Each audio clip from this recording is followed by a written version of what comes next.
तब खाक संत है। और संत किसे कहते हैं?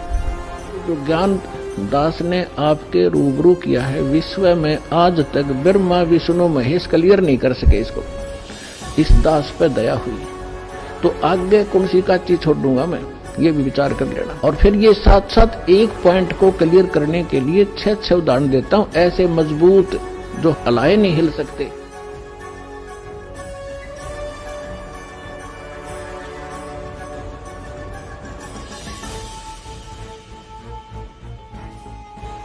इस भ्रमणा में ना रहना, अब बड़ी बनाई बात ने बिगाड़ियो मत। मुश्किल से सरे चढ़ी है यह कहानी।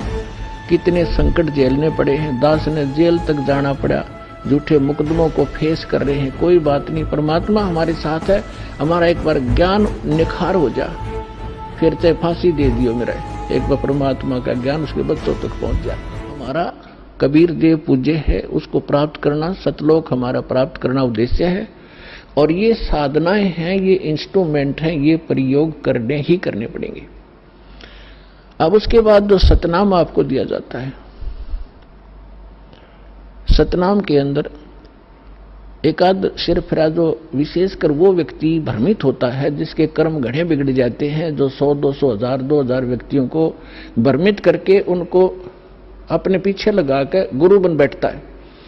अब क्या बन गई? परमात्मा की दया हो रही है, हमारे जो बच्चे शिष्य बनते हैं, जो पहले अन्य इन गुरुओं के पास थे, अब बच्चे को बालक थोड़े ही एजुकेटेड हैं, दास ऐसे ढंग से ज्ञान देता है कि बालक भी समझ जा और प्रमाण देता है, तो उनको समझ में आ रहा है। वो अपने गुरुओं के पास जा रहे हैं, उन गुरुओं से भी कह रहे हैं जी आप भी चलो, आप भी भ्रमित हैं और हमें भी मिसगाइड किया आपने।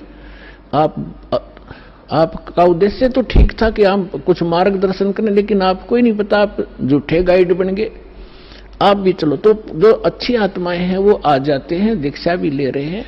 एक तो ये कह रहा था कि मेरे 20,000 शिष्य हैं, मुझे ये ज्ञान मिला।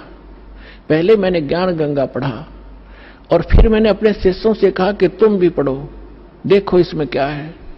तो उन शिष्यों से ने कहा जी इसमें तो अद्वितीय ज्ञान है। तो मैंने कहा कि जाओ तुम दीक्षा लेकर आओ। तो वो अपने शिष्य भेजे उस प्यारी आत्मा ने। और अब कह रहा था पिछले सत्संग पे कि पिछली बार मैं भी आ गया हूं और शेष को भी अब जाके ये ज्ञान गंगा दूंगा और यहां लाऊंगा। ये है महान आत्मा। ठीक है, जब तक धोखे में हम भी थे, गलत साधना हम भी कर रहे थे, जिस दिन पता चला उसी दिन हम दिशा बदल ली। तो बुद्धिमान होता ये। और एक ऐसा सिरफिरा मिला, चेले भी उसके साथ थे, चेलों के सारी समझ मारी, रूस में अहंकार अभी शेष था। वो खड़ा लाइन में कहने लगा जी मैंने 2 बात करनी है। वो कहते हैं जी ये हमारे गुरुजी थे पहले और आज इन्हें दीक्षा ले ली है। अब वो प्रथम दीक्षा ले ली, द्वितीय दीक्षा ली जब उसने कहा कि ये क्या है, ये वही मंत्र है, उल्टे सुल्टे करके दे रहे हो, ये कोई सतनाम हुआ? तो पुण्यात्माओं यही मार खाता ये प्राणी। वो एम था, उसके अंदर अहंकार था। अब डॉक्टर मैं हूं और रोगी वो बनकर आ रहा है और डॉक्टर की दवाई में वो ऑब्जेक्शन कर रहा है।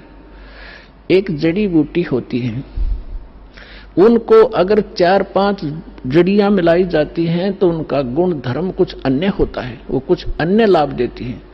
और जब उनको सिंगल सिंगल खाया जाता है तो वो अलग लाभ देती है, और जिनको 2 में मिलाकर खाया जाता है तो वो अन्य लाभ देती है। तो इस प्रकार उसको समझाने की चेष्टा की और वो उसका सौभाग्य दुर्भाग्य साथ है, उसका समझ में आई कि ना हुई। तो आपको भी बता रहा हूं कि ऐसे भ्रमित ना होना।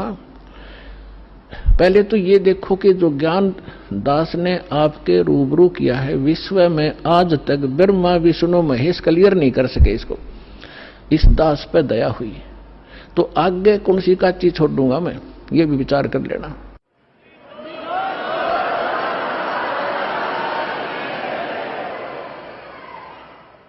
और फिर ये साथ साथ एक पॉइंट को क्लियर करने के लिए छह उदाहरण देता हूं, ऐसे मजबूत जो हलाए नहीं हिल सकते। यही मंत्र किस किस ने जाप किया? आदरणीय धर्मदास साहिब जी ने यही 2 मंत्र का अक्षर का नाम यही जाप किया, आपके रूबरू कर रखा है। नानक साहिब जी परमात्मा से सीधे मिले, परमात्मा उनको बेई नदी पर जिंदा महात्मा के रूप में सचखंड लेकर गए। और फिर उनको वापस छोड़ा। तीसरे दिन अदृश्य रखा और फिर उन्होंने कौन सा नाप जाप किया? उनकी समुद्र की साखी परमात्मा जो बाला वाली जो साखियां हैं, जन्म साखी, उसके अंदर एक समुद्र की साखी है। उसमें एक कथा है कि एक समय बाला और मर्दाना नानक साहिब के साथ रहा करते थे अधिकतर। उन्होंने एक दिन प्रार्थना की, गुरुदेव हम श्रीलंका जाना चाहते हैं, देखना चाहते हैं, दया करो। उन्होंने कहा आंखें बंद करो। आंखें बंद करके खोली तो समुद्र के किनारे खड़े थे। नानक साहिब जी ने कहा कि आओ मेरे साथ साथ समुद्र के ऊपर चलेंगे और वाहे गुरु बोलते रहना। तो ऐसे चल पड़े जैसे थल पर चलते हैं, आगे आगे नानक देव जी, पीछे वो दोनों बच्चे बाला और मर्दाना। तो नानक साहिब जी ने, वैसे तो सिमरन श्वास से करना होता है, उन्होंने जानबूझ के झटका देना था, क्योंकि परमात्मा का सख्त आदेश था, धर्मदास मेरी लाख दुहाई। और ये मूल ज्ञान अभी कई बार जाई, ये सार नाम और सतनाम अभी किसी को देना नहीं तो नकली पंथों के हाथ लग जाएगा। और जब मेरा दास आवेगा वो कैसे भिन्नता बताएगा, ये सारी विचलित हो जाएगी कहानी। हमारा सारा जो है ना काम बिगड़ जाएगा और काल का फिर से दाव लग जाएगा। मेरे बच्चे मुझे पहचान नहीं सकेंगे। तो वो महापुरुष थे, जैसे वेद में लिखा है कि दृढ़ भक्त को मिलते हैं, वो आकर के अपना ज्ञान देते हैं। तो दृढ़ भक्त थे नानक साहब जैसे। उन्होंने कभी किसी सिख को ये नाम नहीं दिया सतनाम, बल्कि सख्त एक ऐसा झटका दे दिया कि सब घबरा गए कि इस मंत्र को छूना नहीं है। नानक साहिब जी ने उच्चारण करके ये 2 अक्षर का मंत्र जाप करना शुरू कर दिया। मर्दाना ने सोचा कि गुरुजी तो सतनाम जाप कर रहे हैं, ये 2 अक्षर का, जिसमें एक ओम है, एक तत् है, तो क्यों ना मैं भी जाप करूं। मर्दाना फिर वो 2 अक्षर का मंत्र जाप करने लगा। तो वो लगा डूबने। नानक साहिब जी ने देखा, तब नानक जी ने कहा कि भाई तो वो ये जाप कर जो मैंने तेरे को बोला है, ये मंत्र मत कर। तो फिर वो वाहेगुरु कहने लगा, फिर ठीक हो गया। कहने का भाव ये है कि नानक जी तो वो 2 अक्षर का नाम जाप कर रहे थे और शिष्य को मना किया। क्यों किया? वो परमात्मा के प्यारे बच्चे थे, उनको मालूम था कि यदि आज ये डिस्क्लोज हो गया तो बट्ठा बैठ जाएगा। आज तक किसी सिख को इस सतनाम की भनक भी नहीं है, ना वो ग्रंथ साहिब में रखा, अलग अलग स्थानों पर रख दिया, लेकिन सीधा नहीं रखा और वहां से प्रमाणित हो गया। और इसके साथ साथ आदरणीय गरीबदास साहिब जी को परमात्मा मिले गांव छुड़ानी, जिला झज्जर, हरियाणा में, खेतों में 10 वर्ष के थे। सचखंड लेकर गए और फिर बहुत काफी समय 8-10 घंटे ऊपर रखा परमात्मा के बच्चे को, फिर वापस छोड़ा। उसने परमात्मा से परिचित होकर अपनी अमृतवाणी में दास उसी गरीबदास पंथ से आगे बढ़ा है। उसमें गरीबदास पंथ में यह मंत्र नहीं है सतनाम का, और में बकवास करते हैं, ओम भागवते वासुदेव नमः, कोई करता है, कोई कुछ करता है, कोई सतगुरु, ये मंत्र नहीं है। और ग्रंथ साहिब गुरु गरीबदास जी के ग्रंथ साहिब के अंदर प्रमाणित है ये मंत्र। ऐसे ही नामदेव जी को परमात्मा मिले थे, उसको भी यही मंत्र दिया था 2 अक्षर का। पहले वो अकेला ओम नाम जाप करते थे, फिर उनको समझाया कि ओम तो ब्रह्म तक का जाप है, ये तो असंख्य जन्म तक जाप कर लिया आपने और यहीं भटकते रहते हो, ब्रह्मलोक में चले जाते हो, वहां से फिर वापस आ जाते हो। नामा छिपा ओम तारी, पीछे सो हम भेद विचारी, सार शब्द पाया ददलोई, आवागवन बोर ना होई। तो कहने का भाव ये है दास का कि ये मंत्र जो है, इस भ्रमणा में ना रहना। अब बड़ी बनाई बात ने बिगाड़ियो मत, मुश्किल से सिरे चढ़ी है यह कहानी। कितने संकट झेलने पड़े हैं, दास ने जेल तक जाना पड़ा, झूठे मुकदमों को फेस कर रहे हैं। कोई बात नहीं, परमात्मा हमारे साथ है। हमारा एक बार ज्ञान निखार हो जा, फिर चाहे फांसी दे दियो मेरा, एक बार परमात्मा का ज्ञान उसके बच्चों तक पहुंच जा।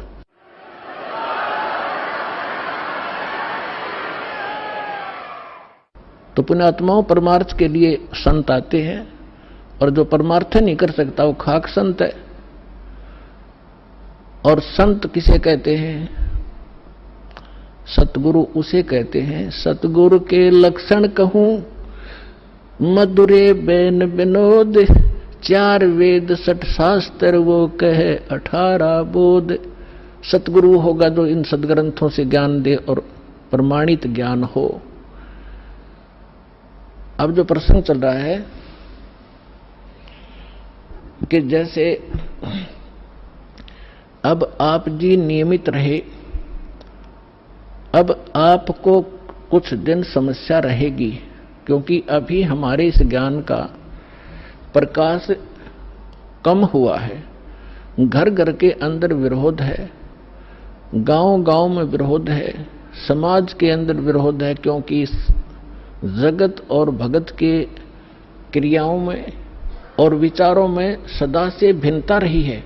और इसीलिए कहा है कि जगत और भगत का आपस में विरोध रहा ही है और ये रहेगा भी। जब तक जगत को आप जैसा ज्ञान नहीं होगा तो वो विरोध करेंगे ही करेंगे, स्वाभाविक है। उनको अच्छा सा नहीं लगता।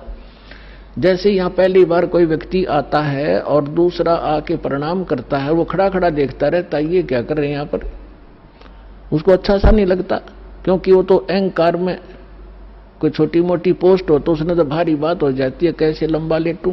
ये होता उनमें जो भक्तिहीन होते पिछले जन्म के, और पिछले जन्म के भक्ति युक्त प्राणी होते हैं, चाहे कितना बड़ा अधिकारी हो तुरंत समर्पित हो जाता है। वो पिछले संस्कार उसको अपने आप झुका देते हैं। उदाहरण के लिए जैसे सरसों आपने देखा होगा, सरसों जब तक उसकी फलियों में दाने नहीं होते, यानी उसकी कीमती नहीं होती, तब तक वो ऐसे खड़ी रहती है। और ज्यों ज्यों वो पकती चली जाती हैं और वो उनमें वो कीमती बनती जाती है, उनकी वैल्यू बनती है, वो झुकना शुरू कर देती है और इतनी झुक जाती है कि जमीन को छूने की चेष्टा करती है, क्योंकि ईव उनकी कीमत बन गई, वो कीमती हो गए, उनके अंदर वो शक्ति आ गई, वो कीमत बन गई। और जब तक वो यूजलेस थी, वो न्यों खड़ी थी आकड़ी ऊपर ने। तो इसी प्रकार जो पूर्व जन्म के भक्ति युक्त होते हैं, उनका स्वभाव होता झुकने का, वो खड़े रह ही नहीं सकते। उनके अंदर पिछली भक्ति इतनी जबरदस्त होती है। और जो भक्तिहीन होते हैं वो आकड़े रहा आकड़े, लेकिन उनमें भी भक्ति बन जाएगी। सत्संग सुनेंगे, भगवान की अमृत वाणी सुनने मात्र से संस्कार शुरू हो जाते हैं। चाहे वो घर पर सुन रहा है मालिक दास के वचन, किसी टीवी पे, या अपने किसी इस सिम के अंदर या इस चिप के अंदर से जो सत्संग सुनते हैं, वो भी संस्कार भरने शुरू हो जाते हैं, उसमें वजन बनना शुरू हो जाता है। फिर धीरे धीरे यहाँ भी आता है, फिर सत्संग सुनता है, यहाँ जो है प्रणाम करता है, फिर उसके अंदर वो भक्ति संग्रहित होकर अपने आप झुकना उसका स्वभाव बन जाएगा। फिर उसको बुरा लगेगा तो झुका नहीं का, प्रणाम नहीं करेगा तो उस पर रुका है नहीं।